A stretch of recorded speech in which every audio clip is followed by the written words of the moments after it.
My husband's funeral was quiet. Beside the grave I received a message. I'm alive. Save me. I'm not in the coffin. I asked, who are you? I can't say. They are watching us. Don't trust the children. Then I discovered the truth. The dirt hit the casket like hollow drums, and my phone vibrated in my palm. I didn't look down at first. The pastor was still speaking, something soft about rest and mercy, and the wind was pushing his words sideways across the grass. My fingers were numb around the one flower I had left. There were 6 of us in that cold strip of earth, the pastor, my neighbor Doris in her navy coat, my 2 sons standing too straight in their black suits, Jasmine with her veil, and me. No choir, no co-workers from the shop, just the whisper of dry grass and the mechanical thump of shovels. The phone buzzed again. A double pulse, urgent. I tilted it so only I could see. An unknown number. The message was short, bright against the gray morning. I'm alive. Save me. I'm not in the coffin. Air left my chest in a broken sound. I pressed my lips together until I tasted iron and kept my eyes on the casket. Ernest's name, my husband's name, was etched into a brass plate that looked too shiny, like it had never seen grief before. The wood itself felt wrong, too light when I touched it earlier, like an empty dresser drawer. Mom? Charles's voice came from my left. He sounded careful, the way you talk to a stray dog. Do you want to say anything before they lower it? I shook my head. My throat was raw, my tongue thick with the taste of coffee I hadn't wanted. The breeze carried the sweet perfume of jasmine, Jasmine had chosen it, and underneath, the sour tang of damp soil. I could feel the phone like a hot coal against my fingers. I lowered my eyes again. Who are you? I typed with a thumb that wouldn't stop shaking. The letters blurred. The sky tilted. The reply came immediately, so fast I flinched, I can't say. They're watching. Don't trust the children. I almost dropped the phone into the open grave. I closed my fist around it instead, pressing it into my palm until my joints ached. The pastor nodded at me. I nodded back without hearing what prayer we just finished. Doris took my elbow. Breathe, Margot, she whispered, breath warm, peppermint sweet. One step at a time. Charles stepped forward to shake the pastor's hand and slipped him an envelope. Thank you, he murmured, eyes flicking to his watch. Henry kept a few steps back, arms folded across his chest, the tip of his shoe tracing a line in the dirt like he had someplace else to be. Jasmine tapped her phone under the veil, pretending not to, her nails little knives of pale pink. The first clatter of soil fell. I felt it under my ribs, dull and final. We didn't linger. Charles was efficient, he always had been. We'll meet at the house, he told me, voice pitched to soothe. Paperwork's on the dining table, Mom. I'll take care of everything. He said the last word like it was a blessing. Doris drove me home in her dusty sedan, heater sputtering warm air that smelled faintly of old pine cleaner. My hands wouldn't stop trembling, so I sat on them. The funeral booklet lay open on my lap. The photo they'd used, the one I'd picked, showed Ernest laughing with grease under his nails, a smudge on his cheek the shape of a comma. Doris squeezed my shoulder when we pulled up at the curb. I can stay, she said. Make tea. Thank you, I managed, but I need a minute. I hugged her, the fabric of her coat scratchy against my cheek, and stepped out into the brittle afternoon. Our house looked smaller than it had yesterday. 2 bedrooms, tin roof, the same sag in the porch step you could feel even if you didn't see it. Ernest's shop apron hung on the porch peg, 2 dark fingerprints near the pocket where he always tucked a pen. I pressed my nose to the fabric and breathed in oil and soap and that aftershave he liked when he remembered to use it. The tremble in my hands eased, not much, but enough to get the key into the lock. Inside, the silence was a body. The kettle's whistle, when it came, sounded like a stranger crying. I set 2 mugs on the counter out of habit and put one back. The ceramic was warm against my fingers, rough where the glaze had chipped at the rim. I added sugar and then didn't. The spoon clicked the way it always did. My wedding ring tapped the cup like a metronome I couldn't turn off. The phone was on the table. It felt heavier now. I didn't open the messages yet. Instead, I moved through the house touching surfaces the way you do when you're making sure things are still real. Our bed, smooth as paper, the corner of the old dresser where Ernest's belt buckle had nicked the wood, the kitchen table scarred with years of bills signed and unsent letters written and folded and forgotten. The leather Bible lay there, too, where I'd left it 3 nights ago, and before that every Sunday for years.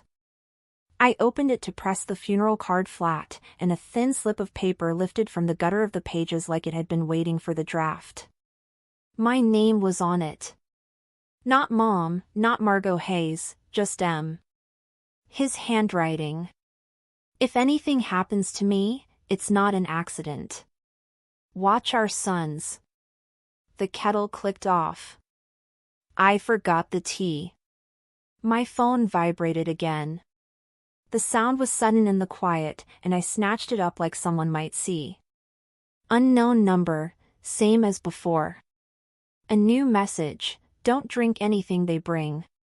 Check the house desk. Bottom drawer. I looked at the clock above the stove, 2:17 p.m., and then at the driveway through the narrow kitchen window. Empty. A blue jay hopped on the fence and tilted its head like it was listening. The desk sat in the front room under the window, brown varnish sticky under my fingertips. Ernest kept everything important in the right-hand drawer, rubber bands, a stub of pencil, an old roll of stamps with the edges curling. I pulled the bottom drawer out. It stuck, then gave, the runners squealing. Under a yellowed stack of receipts, I found the metal cash box with the tiny key taped to its underside exactly where Ernest had shown me years ago after a burglary on our street. I turned the key. The lid lifted with the sigh of felt on metal. Inside, an old Polaroid of us at the river, my hair wrapped in a scarf, Ernest's arm around my shoulders, the title to the truck, a small stack of bank slips, and a packet of papers clipped neatly with a binder clip. The top page was a policy with Ernest's name typed cleanly across the header and a number I didn't recognize, 50,000. 6 months old. The next page, a writer I'd never seen, 2 months newer, with language about workplace incidents and beneficiaries. The smell of the paper was chemical and stale. I didn't hear the first knock, I felt it in the boards under my feet.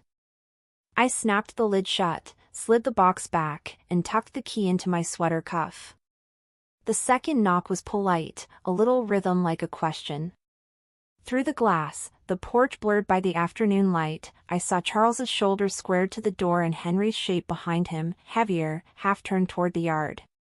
Between them, a white paper bag with a green logo. Coffee cups, lids domed, steam roping into the cold. I swallowed and wiped my hands on my skirt because they'd gone damp. Mom? Charles called, voice bright, the way he sounded when he pitched new clients. We brought your favorite. From Corner Cafe. Thought you could use something warm. My phone vibrated in my other hand, a short, insistent buzz. I didn't look down, not yet. I undid the chain and opened the door 2 inches, just enough to catch the draft. The porch smelled like November, wet wood, old leaves, the faint sweetness of jasmine perfume trailing from behind the veil. Hi, sweetheart, I said, and hated how small my voice sounded. Henry lifted the bag so I could see inside. Cinnamon twists and a maple bar, he said, like he was offering me a childhood. And coffee, 2 sugars, no cream. Just how you like it. I stared at the cups. Condensation beaded under the plastic lids. Charles's smile didn't reach his eyes. "Don't worry about a thing," he said, easing his shoulder against the door as if by accident. "We'll take care of everything." Steam rose, sweet and bitter and a little too sharp, and my phone buzzed again in my palm, louder this time or maybe just closer to my skin. I glanced down. One line: "Don't open the door all the way. Record everything." Charles lifted a cup toward my face, and the smell hit me. Coffee, yes, but with a sharp, solvent bite that didn't belong in anything a person should drink. I kept the chain on the door and raised my phone like I was wiping my eye. The camera blinked to life. "You shouldn't have," I said, aiming for warm. My voice came out thin. Henry peeled the lid back a fraction and blew. "Still hot," he said, steam threading up between us. "Drink while it's fresh." My hands felt like somebody else's, stiff and careful, as I took a napkin from the bag and folded it into a square. I set it on my palm like a coaster and accepted the cup for a second, just long enough to tilt and accidentally let a ribbon of the liquid slosh over the plastic rim onto the napkin. It soaked instantly, a dark oval blooming, the smell louder, almost sweet and chemical beneath the roast. I hissed and flinched the way you do when heat kisses your skin. "Oh, shoot," I said. "My hands." "Let me get a..." I closed the door before they could answer, slid the chain back into place, and stood there with my heart battering the inside of my ribs like it wanted out. The napkin was warm in my hand. I folded it again, trapping the stain inside, and dropped it into a sandwich bag from the drawer, zipping the teeth shut with my thumb. The bag crackled. My wedding ring tapped the counter twice before I could stop it. Charles's knuckles rapped lightly. "Mom? We'll wait." I took a breath, then another, ran cool water over my fingertips until the sting faded. The kitchen smelled like steam and age, old wood, lemon dish soap, a ghost of Ernest's aftershave that lived in the scarf draped over the chair. The phone buzzed one time on the table, short, like a cough, but I didn't look yet. I slipped the sealed bag into the back of the drawer under the foil. Then I opened the door again, the chain still hooked. "This is kind," I said. "But I've got tea on already. I can't handle coffee this late." I offered a smile I didn't feel and slid the cup back through the gap with the dry napkin wrapped around it. A small muscle jumped in Henry's jaw. "Since when?" "I didn't sleep last night." Charles leaned just enough to try the weight of the chain with his eyes. "We should talk paperwork," he said gently. "The funeral home needs signatures, and the house, well, we should start thinking about what's best for you." "What's best for you?" It was a phrase that used to sound like love when my boys were 12 and long-legged and draped across the couch. Today, it sounded like a hook hidden in bread. "Put the bag on the porch table," I said, "and we'll do this tomorrow when my head isn't wool." I lifted the phone like an afterthought. "Doris is on her way." "Now?" Henry's eyes flicked to the street. I nodded and didn't blink. We stood there, 3 statues holding our faces in place long enough to make it true.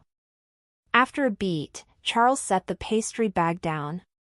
"First thing in the morning," he said, smile fixed and flat. "Judge Miller has a 10 o'clock slot."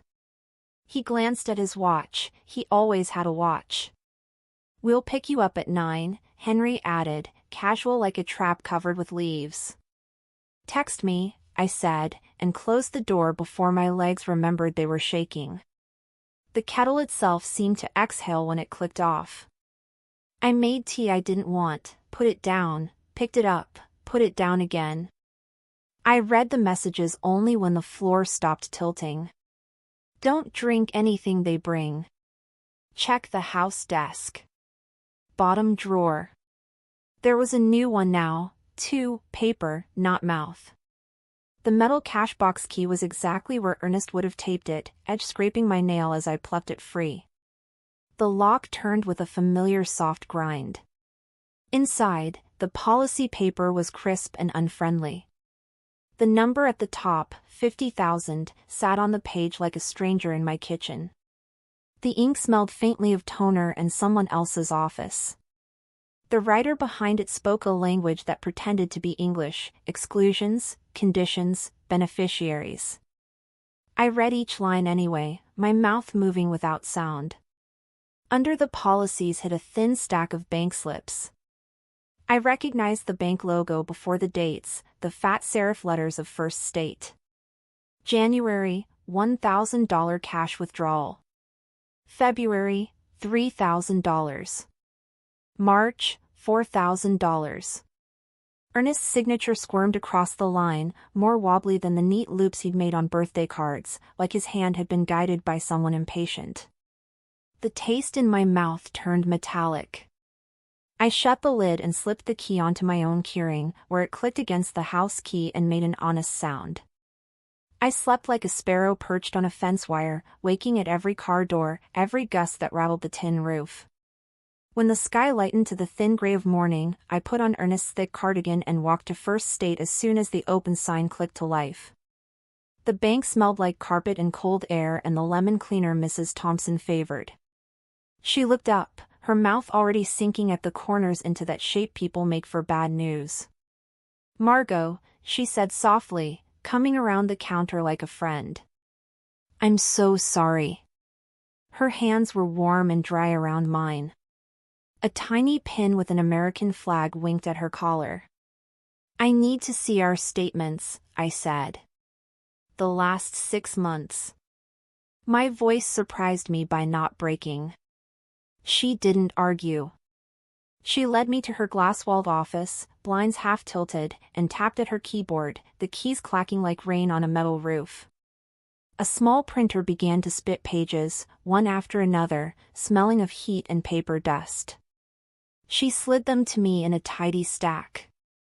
The numbers made their own little city on the page, blocks of dates and amounts and machine-frosted codes. There they were again: January, February, March. Cash withdrawals. Teller initials. I touched the signatures with a fingertip, feeling the grooves press faintly through the paper where the pen had pressed too hard. "Was he alone?" I asked. Mrs. Thompson hesitated, chewing the inside of her cheek, eyes flicking to the door. "Most times," she said. Once or twice, she stopped herself and then didn't. Once or twice one of the boys came in. Tall one. Said he was helping read because your husband forgot his glasses. "He doesn't forget his glasses," I said, and the grammar was wrong, but I didn't correct it because the rest of me was busy not shaking. She smiled a sad, small smile. "Didn't think so." Her voice dropped. "If you need copies, you take them. No charge." Outside, the air had a damp bite. My car key felt unfamiliar between my fingers. I sat behind the wheel with the stack of statements in my lap and let the heater blow until the windshield cleared, watching my own exhale fade to nothing. I drove to the shop. The bell over the door gave its polite ting as I pushed it open, and the familiar smell wrapped me: rubber, grease, the metallic mineral of ground steel. The compressor stood where it always did, hulking and docile, no scorch marks on its skin. The welding mask hung from its hook, its dark lens reflecting me back as a ghost. The wall calendar was still on last month. Ernest always forgot to change it until the second week, and somebody had circled Thursday in blue pen with a smiley face next to Mr. Vega's tandem. An explosion should have left a story behind: soot, warped metal, a peeled edge somewhere, a melted wire that looked like licorice. There was none. Even the faded advertisement on the far wall, Patch Kits 99¢, was the same kind of tired. I went to the desk. The top drawer offered paperclips, a roll of stamps, and a screwdriver with an oak handle that fit my palm like a handshake. The middle drawer had beef jerky from a year ago and a packet of silica gel beads threatening to spill. The bottom drawer stuck, then released with a sound like a zipper. Beneath a ledger was a thin, dustless rectangle. An envelope, stiff and cheap. M, written in Ernest's careful print. I shut the door to the shop first. The deadbolt thunked into the jamb. I sat on the stool and slid my thumb under the flap, paper scratching my nail. The letter inside was only a page, lined, the kind we bought in bulk for shopping lists. Ernest's handwriting was the same as the day he wrote our vows down so he wouldn't forget the last line. If you're reading this, it means my gut was right and I ran out of time to say it out loud. Don't rely on what people tell you. Trust the paper, not the mouth. Things that don't match, policies, signatures, stories, write them down and keep them out of sight. There's a man named Stephen Call, the paper had a crease here, the ink broken, Han. He knows what I asked him. You'll find him if you need him. I hope you don't. I love you. Don't sign anything without someone honest beside you. My breath snagged in my throat on the part where his hand had lifted, maybe to think of the exact word, maybe to swallow, and then put itself down again. Call, Han. That could be Calloway. Callister. Callahan. I turned the letter over. On the back, in pencil, a phone number without the last two digits, 555-013 _. The underscore felt like a dare. I tucked the letter into my cardigan, the edge of the paper cool against my skin. In the ledger, I found nothing unusual except neat columns and a note in the margin where Ernest had written Mrs. Gutierrez pickup Saturday, bring her the pump and a small doodle of a fish. He was not a man who drew fish.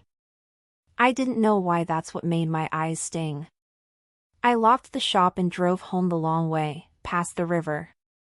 The water was a flat pewter, ducks tucked like commas along the far bank. At a red light, I tried the phone number with a 9 at the end. It rang into nowhere. With a 2, I got a fax buzz. With a 6, a dead silence that still sounded like a machine waiting. When I pulled into the driveway, Doris was on her porch sweeping leaves into a pile, her scarf tied tight against the wind. She lifted a hand. I lifted mine back and didn't trust my legs to cross the street. Inside, the house smelled like the morning, steam, lemon, dust warmed by weak afternoon sun. The pastry bag sat where Charles had left it. I used the corner of a spoon to pry up the lid of the coffee again and sniffed. The roast smell was there, but underneath, the sweet chemical note clung, like nail polish in a bathroom with no fan. My phone was face down on the table. I flipped it over with one finger. A red badge pulsed over the voicemail icon. One new message, unknown number. I pressed it to my ear and braced for my own name. A man's voice, low and careful, Mrs. Hayes, if you found Ernest's letter, you're looking for me. My name is Stephen. Don't call back. It's better if you don't leave a trail. Meet me tomorrow at 3 o'clock, back booth at the corner cafe. Come alone. Bring anything he left you. And, Mrs. Hayes, don't drink anything you didn't make yourself. The message clicked off. The kitchen hummed with the refrigerator's motor for a long moment, and then I realized the kettle was empty and sitting on a live burner, the metal heating with a faint ticking sound like a clock that had just remembered how to count. I saw him before he saw me, a man alone in the back booth, gray at the temples, suit pressed but tired at the elbows, hands folded on a brown folder like it might try to run. The corner cafe smelled like lemon oil and hot fryer, the floor a checkerboard of scuffed black and white that had given up on shining. A freezer hummed behind the counter. The bell over the door did its little ding and I almost turned around and left, except my legs had already delivered me here and my name had already been spoken. Mrs. Hayes, he said, rising halfway. His voice was low, the kind of voice that either keeps secrets or collects them. Margot, I said, because I needed my first name right now. He nodded like that mattered. Stephen Callahan. He slid back into the booth and motioned to the opposite seat. "Thank you for coming." I sat. The vinyl sighed. My knees knocked the underside of the table and his water glass sloshed. I smelled old coffee and something sweet from the pastry case that wanted attention. He placed the folder between us and rested his palm on it like a parent on a child's shoulder. "I'm going to ask you first," he said. "Did anyone follow you?" I drove the long way, past the river. Parked 2 blocks over. My mouth had already rehearsed those facts on the way here. I watched the door for 5 minutes before I came in. He tipped his head once. Approving? Hard to tell. Up close, I could see a white line of a scar near his jaw, the kind barbers chat about to strangers. "I worked for your husband for 3 weeks, he said. He didn't want to worry you unless he had to. I was hoping I wouldn't meet you." "That makes 2 of us," I said, and my voice felt like it belonged to a woman with a humor I didn't recognize. A waitress in a faded red apron came with a pot. "Top you off?" she asked without waiting. She smelled like hairspray and cinnamon. "Tea, please," I said quickly. "Chamomile." Bag sealed. The words came out too fast. She blinked. People don't usually order caution, but she wrote it down and left. Stephen watched me watch the pot retreat. "Good," he said softly. "You're careful." He opened the folder. Inside, photographs, grainy black and white printouts and a few glossy color shots, stapled receipts, a small digital voice recorder the color of a dull coin. He placed the recorder on a napkin, like an offering.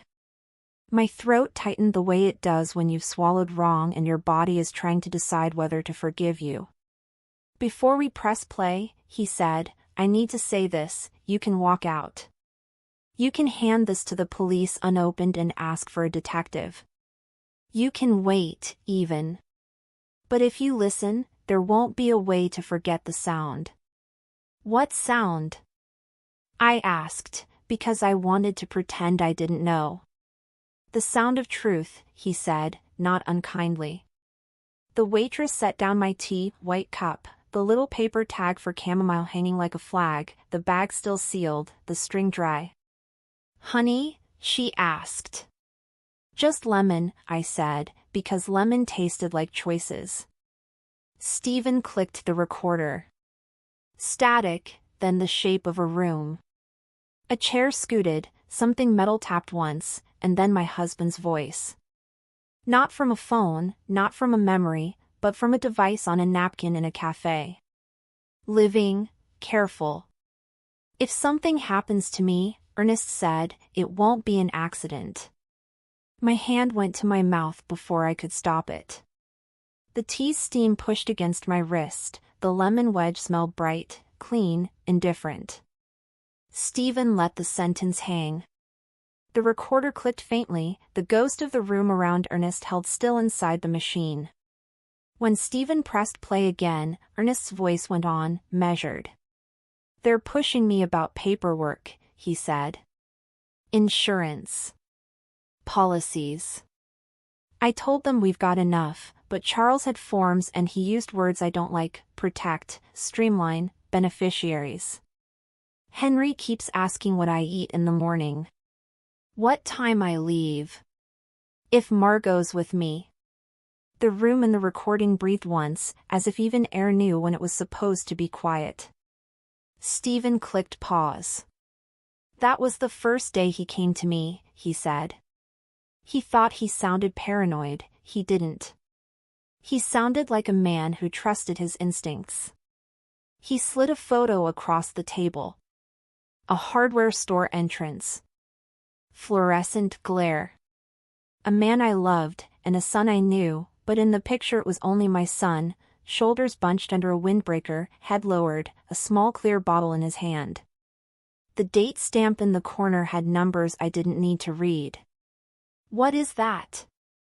I asked, though I could feel the answer like a bruise. Receipt says denatured alcohol. In the right hands it cleans, in the wrong hands, he didn't finish. He didn't have to. He slid the receipt behind the photo with the neatness of a person who files grief for a living. Another click. Another room. A different voice this time, low, practiced bravado.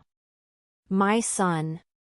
He sounded like all the boys who've ever believed consequence was for other people. We can't wait, he said.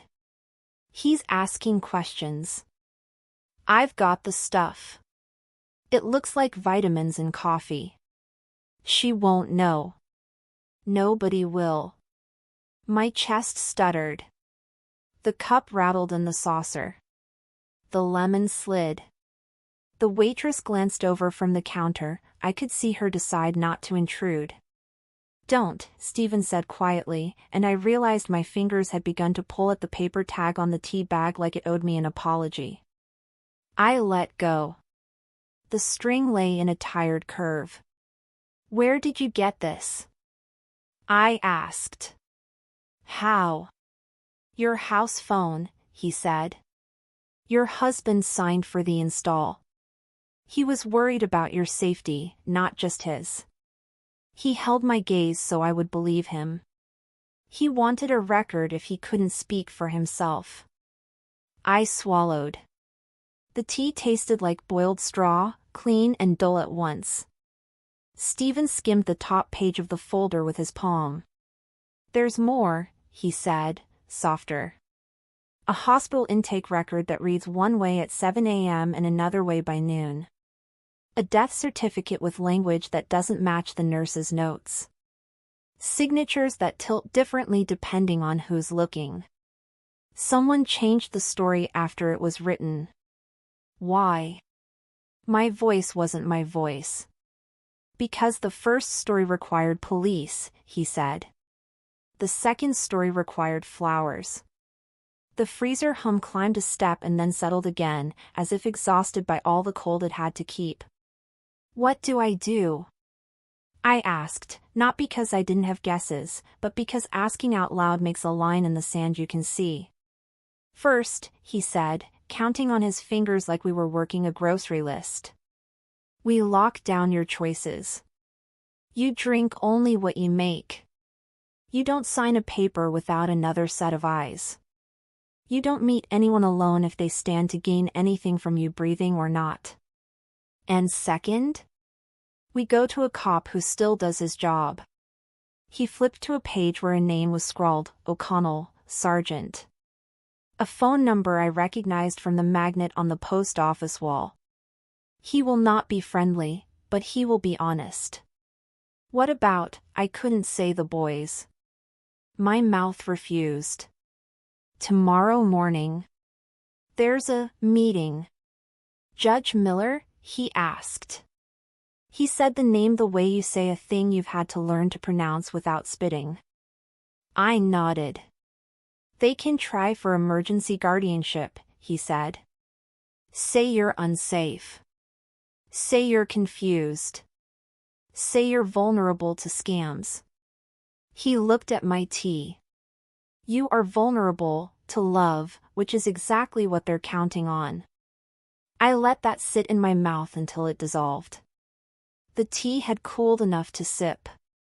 I sipped and the warmth slid down my throat and kept going. They brought coffee, I said, more to the table than to him. From here. He put a small evidence bag on the table, clear plastic with a seal line.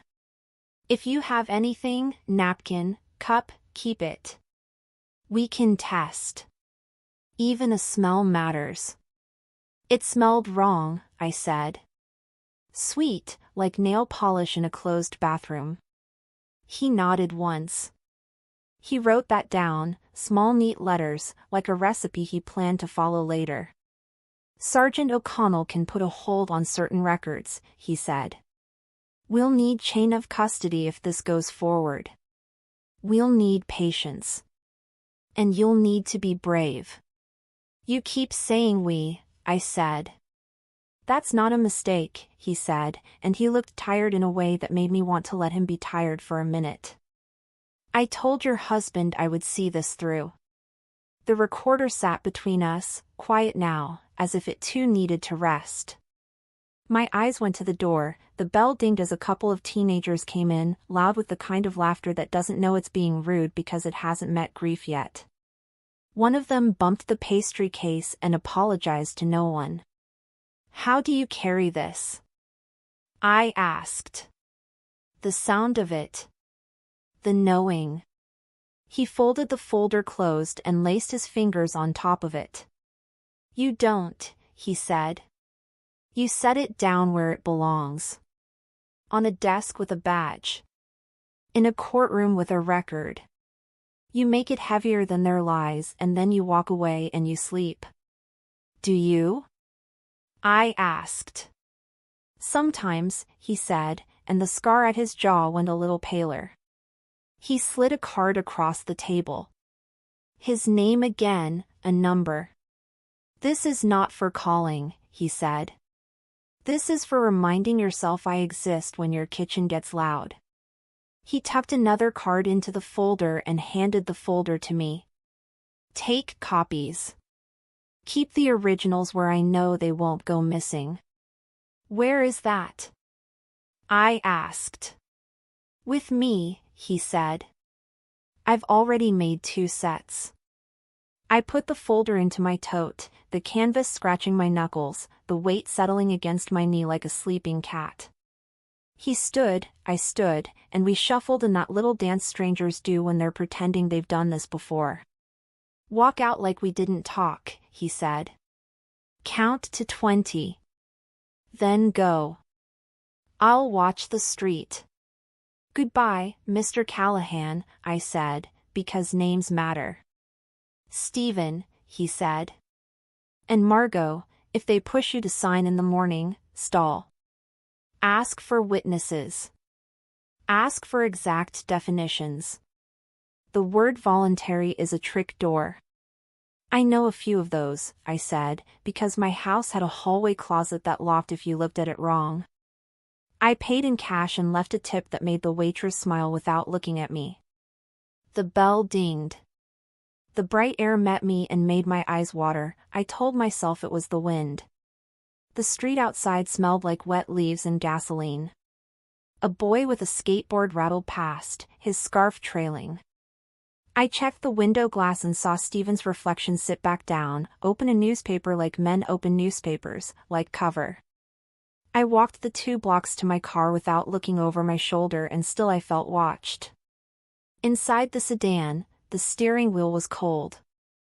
I put my forehead on it for one breath, 2. When I sat up, my phone lit the interior with a square of white. A new message from a familiar name, Mom, Judge Miller confirmed 10 a.m. Don't be late. We'll bring coffee. They showed up after dark with a pastry box and a clipboard, and the smell that came in with them was rain on old wood and something sugary that tried too hard. I kept the chain on. The porch light cut a pale circle around their faces, made their eyes look emptier than I remembered. Charles lifted the white box like an apology, the logo gleamed green in the damp. Henry held the clipboard the way men hold tools when they want you to think it's harmless. Mom, Charles said, warmth set to medium. We didn't want you to be alone tonight. I'm not, I said, and let the chain take the weight of the door. I've got a neighbor on the phone and a kettle on the stove. Jasmine stepped from behind them, a shadow with perfume. We brought cinnamon knots, she said through the veil of her smile. Fresh. You have to eat. My phone, face down on the hall table, buzzed once, a short reminder under their voices. I slid it toward me with 2 fingers, casual as rearranging a salt shaker. Henry lifted the clipboard so the porch light found the words. Just some simple forms, he said. To make tomorrow go smooth. What forms? I asked, though I could read in bold, voluntary guardianship petition. So you don't have to worry, Charles said. It's temporary. We help manage the logistics. Logistics, I repeated, tasting the word like milk gone wrong. At my kitchen table? Tonight? Best to get ahead of it, he said. Judge Miller likes a clean file. Under the sweetness of the pastry box, the air held a different note, wet wool from their coats, a trace of something like cologne with a chemical edge. My ring tapped the door jamb. I counted the taps and stopped at 2. "I'll look," I said, "if you leave them on the porch table while I wash my hands." I didn't move. "And keep the coffee." I made tea. A beat too long, then Charles set the box down. Henry put the clipboard beside it with exaggerated care, as if the paper could bruise. Jasmine's smile didn't change, but her eyes cooled a shade. 10 o'clock, Charles said, brisk now. "We'll pick you up at 9. Be ready, okay?" "Text me," I said, and shut the door while the hinges still agreed with me. The lock clicked, the chain slid home, and I stood with my palm flat to the wood until my breath slowed enough to trust. The kettle was already off. I poured hot water over a tea bag and watched the color spread. The house smelled like steam and lemon and the faint ghost of Ernest's soap that lived in his cardigan. I carried the clipboard to the kitchen table and sat where the light was cruelest. The paper was a kind of kindness on the surface, boxes for initials, assurances about best interest, paragraphs with words that gentled the blow, temporary, supportive, voluntary. But the fine print grabbed like burrs: medical consent, property management, access to accounts, right to determine residence. I read aloud to an empty chair. Section 4, I said, allows agents to deploy liquid assets in pursuit of the protected person's welfare. What does that mean? My phone buzzed. A text from a number I hadn't saved but knew: "Don't sign. Paper before mouth. Midnight, station. Ask for O'Connell." I lifted Ernest's letter from my cardigan pocket and smoothed the crease with my thumb. The paper had warmed against me. In the margin where he'd stopped and started, the graphite mark was dark as a bruise. At 11:37, I stood on the police station steps with my coat collar turned up and the cold gnawing my knuckles. The building's glass reflected a tired version of me. The lobby smelled like floor wax and printer ink. A tired Christmas wreath sagged on the far wall, though it wasn't close to December. A desk sergeant with a coffee mug looked up and then past me until I said my name. "O'Connell's expecting you," he said, voice gone from tobacco or late nights or both. He buzzed me through the door. Sergeant O'Connell had a square face and the kind of stillness good cops have when they're listening to a thing they don't want to believe. He didn't offer me a chair, he pointed to one, and I took it because I didn't want a performance either. Stephen was already there, suit clean but travel wrinkled at the cuffs, the brown folder on his knee. We moved like people who had practiced bad news. Stephen slid copies of what he had onto O'Connell's desk: the bank statements, the policy increase, the death certificate, the hardware receipt, small photos of Charles in fluorescent light, the voice recorder in its little plastic bag. "Chain of custody starts tonight," Stephen said. "If you want it." O'Connell didn't touch anything at first. He read with his eyes, his fingers pressed together like he was praying sideways. His desk lamp made a yellow cone of light over the paper. He smelled like shaving soap and old coffee. "You know what you're saying here," he said finally, his eyes on me instead of Stephen. "I know what I'm not willing to pretend," I said, and my voice didn't shake the way it had in the kitchen. He nodded once, mostly to himself. "All right." He reached for the recorder, not the paper, and pressed play, then stopped it before the first sentence could complete. He sighed, long, like someone who understands what a road costs and takes it anyway. "We'll preserve medical records," he said. "We'll ask the DA for a temporary order to hold any digital chart edits. We'll flag any attempts at chemical destruction of evidence." The words didn't calm me, but they set my bones in a way I hadn't expected. I could feel my shoulders lower one notch. O'Connell looked at me. "Tomorrow morning," he said, "are they bringing you coffee?" "They said they would." He wrote something down, then looked up again. "Do not drink it," he said, like a father. "If they push a signature, ask for witnesses. Ask for definitions on record. If they try to switch pages, stop the meeting. Ask them to read the clause out loud." "Can you be there?" I asked. "I can be nearby," he said. "Wellness check, 10 to 2 window. You call and say you feel unsafe, and we're in your kitchen before the kettle boils." "Body cams?" Stephen asked. "On," O'Connell said. "Always." He slid a card across the desk. "My cell," he said. "If someone tells you to trust them, trust me instead or trust the paper. Preferably both." "Paper before mouth," I said. It tasted like earnest when I said it, soap and coffee and the click of a wrench on a stubborn bolt. We left with the evidence bag sealed and a plan that felt simple because doing was easier than waiting. The night air bit the inside of my nose. Stephen walked me to my car like it mattered, and it did. Under the streetlight, our shadows looked like a smaller, flatter version of us. "Tomorrow," he said, "you perform." "I've been performing since Tuesday," I said. It just wasn't for an audience that mattered. He smiled with only one side of his mouth. "You ask them to explain everything like you're slow," he said. "You make them talk. The camera will catch what the words try to hide." Back home, the house hummed like a tired thing. I put the pastry box into the refrigerator untouched and wedged the clipboard under a stack of cookbooks, spine out. I laid out 2 mugs I didn't plan to use and a clean dish towel folded into a perfect rectangle. Then I set my phone in the center of the table and angled it toward the chair where Charles liked to sit when he was trying to be the favorite. I didn't sleep. I counted the seams in the ceiling and told myself the numbers like prayers. At 7, the sun came up as if none of it mattered. Morning smelled like frost and the first slice of winter. I showered in water that went cold too soon.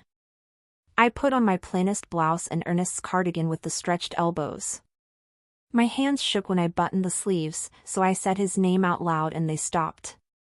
At 9:30, Doris called and said, "Do you want me there?" And I lied, "I've got company," because I didn't want them to measure her too. At 9:42, the doorbell rang, 3 soft chimes that landed like elbows on a table. Through the window I saw the white bag, the domed lids, Charles's smile tuned to reassuring, Henry's gaze measuring the distance from my door to my life. Jasmine hovered at the edge of the porch like frost that hadn't decided whether to melt. I set my phone on the kitchen shelf and hit record. The red dot bloomed. The room seemed to lean in to listen. My wedding ring tapped the table twice, and I stopped it with my other hand. The tea kettle was already full, water cold and clean. I opened the door on the chain. "You're early," I said, and the smell of coffee and something too sweet pushed across the threshold like a hand. Henry set the coffee on my table like it belonged there, and I watched a single bead of brown gather at the lid seam and tremble, ready to fall. "Let's make this simple," Charles said, pulling out a chair. His smile was a tool he knew how to use. "We sign, we go, Judge Miller at 10, smooth as butter." "I made tea," I said. My voice stayed calm because my hands had decided to shake for me. The kettle hummed behind me. The room smelled like roast and sugar and a note underneath, sweet and chemical, like a bathroom where the window never opens. Jasmine set the pastry box down and straightened the lid the way you straighten a picture frame. "Eat something first," she said lightly. "Blood sugar." "I will." I slid my phone higher on the shelf. The little red light winked as if it had a pulse. Let's look at the pages. Henry tapped the clipboard, satisfied to be the one with paper. Just initial here, here, and here. Date there. Signature at the end. He didn't sit. He hovered, arm braced on the chair back, his cologne loud enough to taste. What does medical consent mean?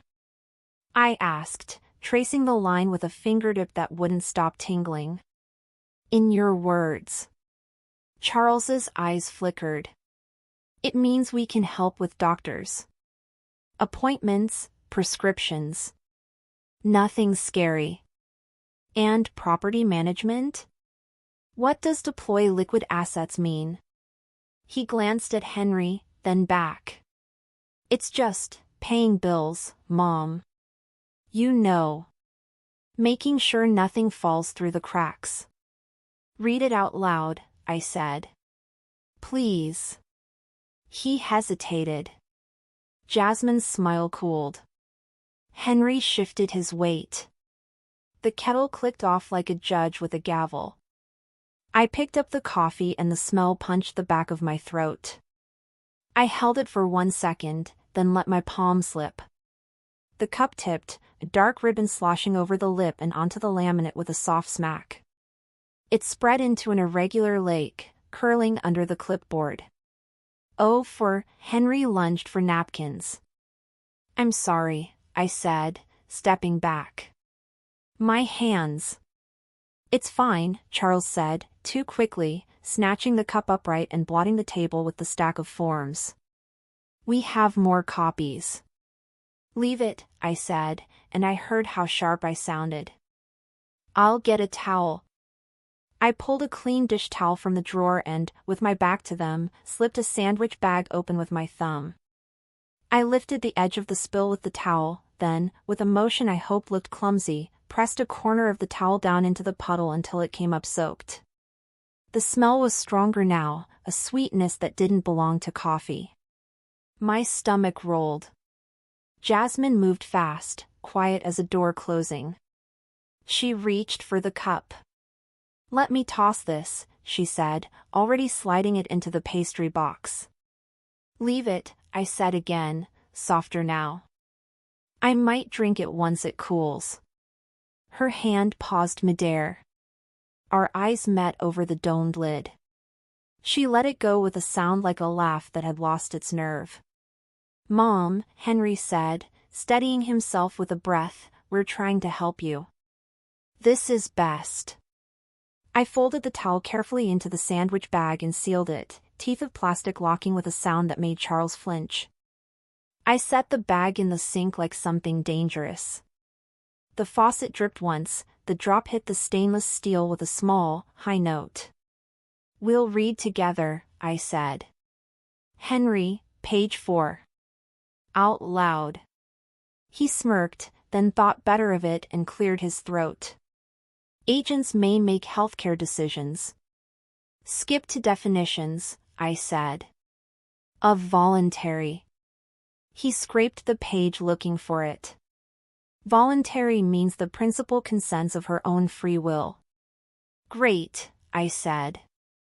Of my own free will, I want witnesses. I nodded toward the window where light cut across the sink like a ruler. We'll call Doris and the neighbor on the other side. And I want a video of you explaining each clause to me as if I were 11. Mom, Charles said, amusement peeling back to impatience. We don't have time for. The door knocked twice. A polite rhythm, knuckles on wood. Henry's head turned instinctively. Expecting someone? Jasmine asked. A wellness check, I said, smiling with my mouth, not my eyes. Come in, I called, and opened the chain. 2 officers stepped into my kitchen with the cold, their uniforms smelling like wool and rain. Their body cameras winked little blue lights. Ma'am, the first one said, everything okay? Perfect, I said. Would you witness while I read a few lines? Henry laughed, but the sound cracked in the middle. Charles's smile went glossy. Of course, he said, charm dialed back to 10. We were just reviewing basic forms. Wonderful, I said. Could you read section 4 again? I handed the page to the officer. He read, flat and perfect, each phrase landing like a stare: medical consent, property control, liquidation. That's not what we meant, Charles said quickly. We'd never abuse. So say that for the camera, I said, nodding to the blue lights. State that you will not sell my house, will not access my accounts, will not move me anywhere without my yes. Jasmine's eye flicked to the pastry box. While Charles began to speak into the officer's lens, she slid the box's lid an inch, fingers creeping toward the cup inside. The other officer shifted, subtle as breathing, and his hand turned his camera toward her like a sunflower turning toward light. Ma'am, he said. Let that be. Jasmine's hand retreated. She smiled. Her teeth showed in a way that belonged in a different room. A new knock at the door, this one a low rap that carried weight. Sergeant O'Connell stepped in with rein on his shoulders and a folder in one hand. The kitchen shrank to fit him. Ms. Hayes, he said, eyes on me first. You called for a wellness check? Yes, I said. The relief that touched my bones was small and private. He nodded, turned to my sons, and introduced himself with no flourish. We've got a hold on certain medical records, he said, voice even. And a request to preserve any items in play. His gaze slid to the pastry box and the cup within as if seeing it through the cardboard. We'll be taking that. Charles's jaw set. On what grounds? On the grounds that I asked nicely first, O'Connell said, his mouth not quite smiling. He held out a clear evidence bag and one of the officers plucked the cup like it was a delicate bird and dropped it inside. The lid made a small burp of air. The bag sealed with a click. Also, O'Connell went on, per DA request, please refrain from disposing of any documents, digital or otherwise, related to recent insurance policies. His eyes went to the clipboard and then to Henry's fingers on it. That includes drafts. Henry's hand opened, the clipboard heavier than it looked. I don't understand why you're treating us like criminals, Charles said, and there was honest heat in it, offended and young. He recovered, smoothing his tie like a ticket back to adulthood. We're trying to take care of our mother. Great, O'Connell said. Then you'll have no objection to clarity. He gestured at the body cams. Say what you plan to do, on the record, in small words. Jasmine exhaled through her nose, a tiny sound like the end of a match. This is ridiculous, she said. We came to help, and now you're, what? Accusing us of. I'm asking you to wait until a judge hears from all sides, O'Connell said. No more, no less. The room stilled. I could hear the refrigerator motor start up, a low hum that made me think of waiting rooms and long nights. My tea had gone cold, the lemon smell had dulled to something like paper. Mom, Charles said, pivoting to me, soft again. We don't need police in our home. They'll make this ugly. This is my home, I said, and something loosened in my chest, something I'd been holding since the first phone buzz at the grave. If you love me, you'll slow down. He held my gaze like he was trying to move me with it. Henry looked at the floor. Jasmine studied the officer's camera like a mirror. The 10 o'clock meeting will be rescheduled, O'Connell said in a tone that didn't invite argument. If you have counsel, bring counsel. In the meantime, Ms. Hayes, drink the tea you made. If anyone offers you anything else, call me. Understood, I said.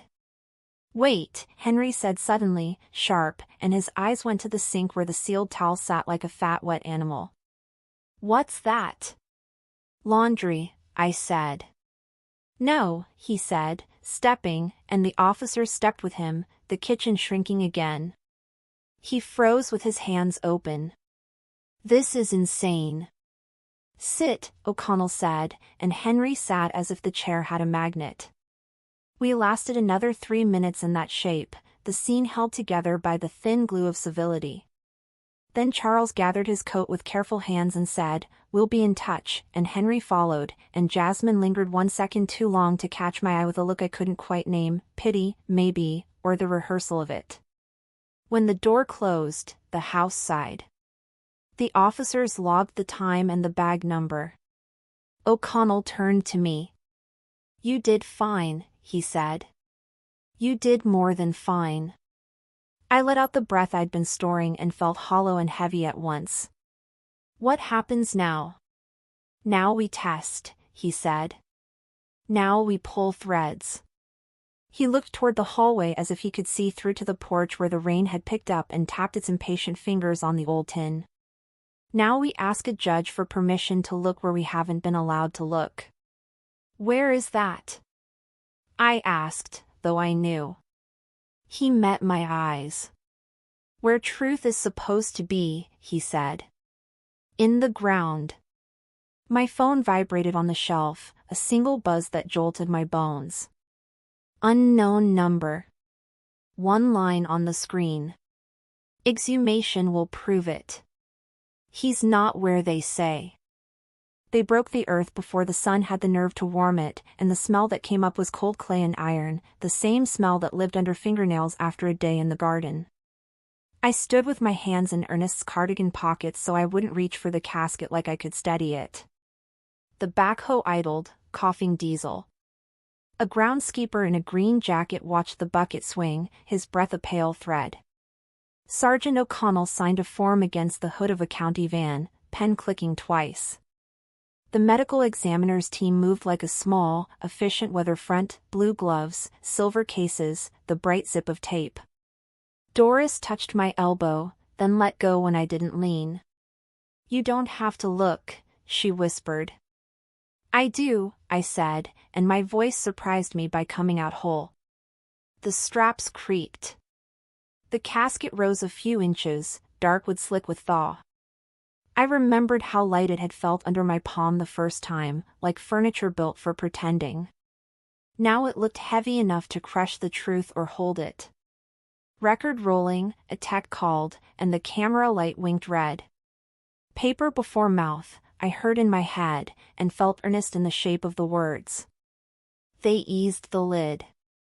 A breath moved through the group, respect, not fear, and formaldehyde pushed into the air, sharp enough to sting. The medical examiner spoke to the recording, voice flat and kind.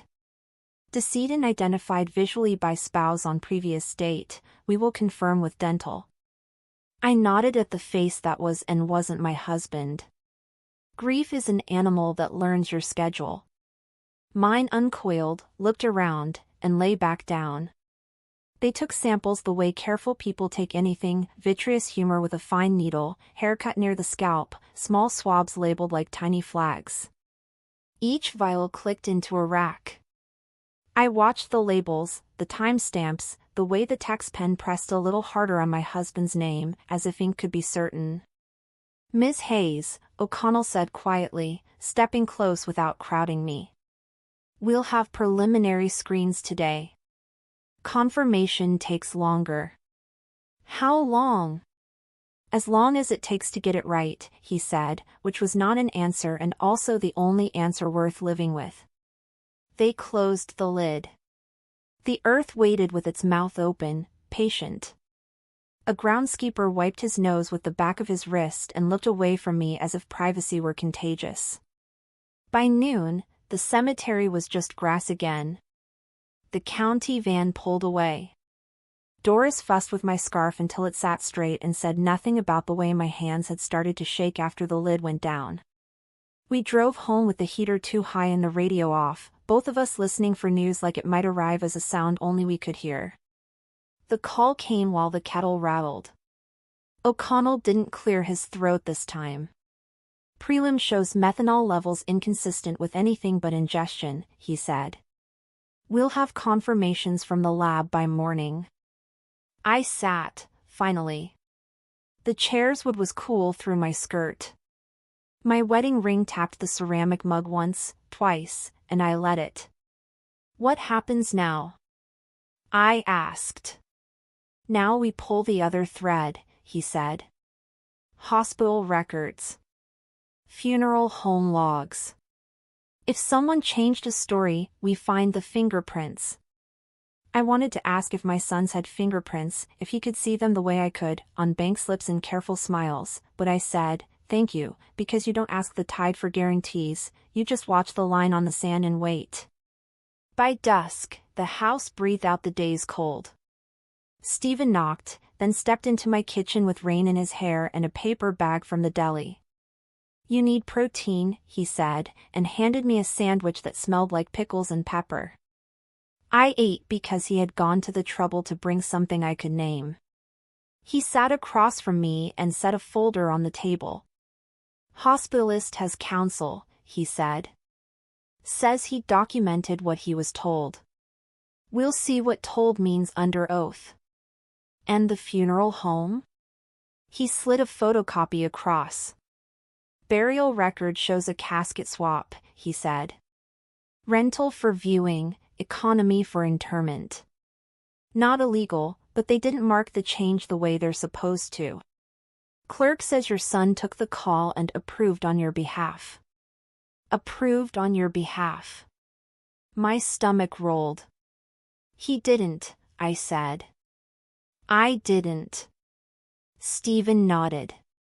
Then we add it to the stack. He looked at my rain-spotted window, then back. You want to hear the thing I tell people when they ask how far this goes? No, I said, and then, yes. It goes as far as you let it, he said. Until you say stop or a judge says it for you. We didn't say anything for a minute. Rain began, a scatter on the tin that found its rhythm and then its steadiness. Ernest loved that sound. He'd say, listen. The roof is doing its job. I listened now, and it did. Morning made itself. The lab called at 9:13. O'Connell didn't breathe between sentences. Confirmed, he said. Methanol at lethal concentration. We're moving. Stay home.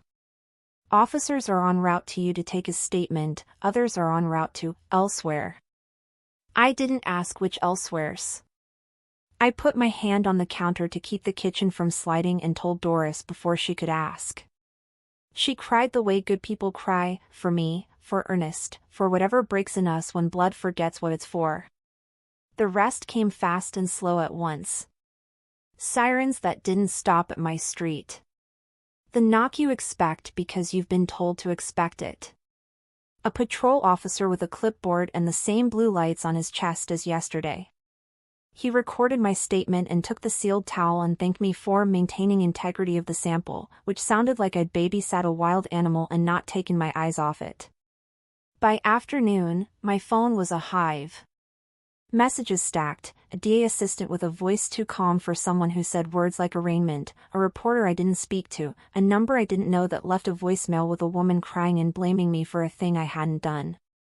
I deleted it after I listened twice, because pain is a story you don't have to keep. At 4, O'Connell stood in my doorway with rain in his eyebrows and said, "They're in custody," and my knees went in two directions at once. He put a hand out, not touching me, making a small space I could step into if I needed. Charges include homicide, conspiracy, tampering, he said. The doctor on obstruction. The funeral home on falsification. He named more, and I heard less. Somewhere a dog barked at nothing. Somewhere a door slammed that wasn't mine. I slept like a person who had been holding a weight for too long and put it down wrong. Dreamed Ernest's hands were clean and couldn't find mine. Days became a polite line. A clerk at the courthouse showed me where to sit. An attorney I didn't hire explained what dismissed with prejudice meant about the petition. The judge asked me if I understood my rights and I said them back to him like a student. I spoke into a microphone that tasted like metal and told the truth in small pieces that fit. When I walked out, the hallway smelled like old wood and lemon oil and the slow polish of years. Stephen waited by the bench under the picture of a river no one could name. He held my coat, I let him. We cleaned the shop on a Saturday when the sky couldn't decide. I kept the oak-handled screwdriver and the ledger with the doodle of a fish. I found a bolt with threads so perfect they felt like silk. I held the welding mask to my face and saw the world go dark and green at the edges, and I laughed like someone had opened a door. Start small, Stephen said, sweeping. One hook on the wall for everything you want to hang. I want to hang trust, I said. Then we'll build a stronger wall, he said. I put a sign in the window the next week. Not for customers, I wasn't ready for bicycles without Ernest, but for widows and widowers and anybody with paperwork and shaking hands. Free hour, read before you sign. Bring tea. Bring questions. Bring your friend who doesn't smile when men in suits do. They came. A woman with eyebrows like commas and a stack of hospital bills. A man who smelled like peppermint in fear with a life insurance clause circled 3 times in red. We sat at the same table where my boys had eaten cereal and told half-truths. We used highlighters like flashlights.